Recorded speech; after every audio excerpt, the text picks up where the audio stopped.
জনপ্রতিনিধি নির্বাচন করবেন, সেই জনপ্রতিনিধি নেতা হতে পারবে না। সেই জনপ্রতিনিধি আপনার সেবক হতে হবে এবং আপনার কাছে জবাবদিহি করতে হবে। সেই জনপ্রতিনিধিকে সকল সময় মনে করতে হবে সে দায়িত্ব নিয়েছে এই এলাকার মানুষের জন্য, এই এলাকার উন্নয়নের জন্য, ভবিষ্যৎ প্রজন্মের পথ প্রদর্শক হিসাবে। সুতরাং তাকে জবাবদিহিতার মাঝে থাকতে সে বাধ্য হবে।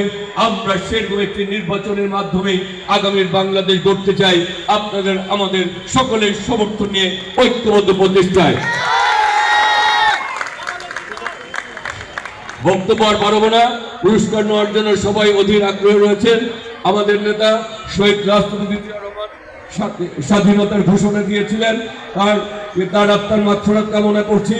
আমাদের নেত্রী বাংলাদেশের সাবেক প্রধানমন্ত্রী দেশ নেত্রী বেগম খালেদা জিয়া আপনাদের কাছে আবেদন জানাচ্ছি, ওনার জন্য আপনারা দোয়া করবেন।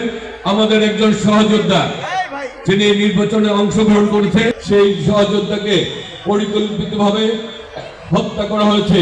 আমাদের শহীদ শরীফ ওসমান হাদির আত্মার মাগফিরাত কামনা করছি এবং তার এই হত্যাকাণ্ডের সুষ্ঠু তদন্তের মাধ্যমে বিচার দাবি করছি।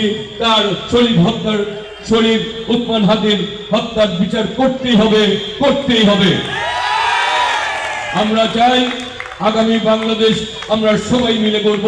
সেই বাংলাদেশে আমরা বলতে চাই, আমার আগে আমরা, আমাদের আগে দেশ, ক্ষমতার আগে জনতা, সবার আগে করব কাজ গর্ব দেশ, সবার আগে করব কাজ গর্ব দেশ।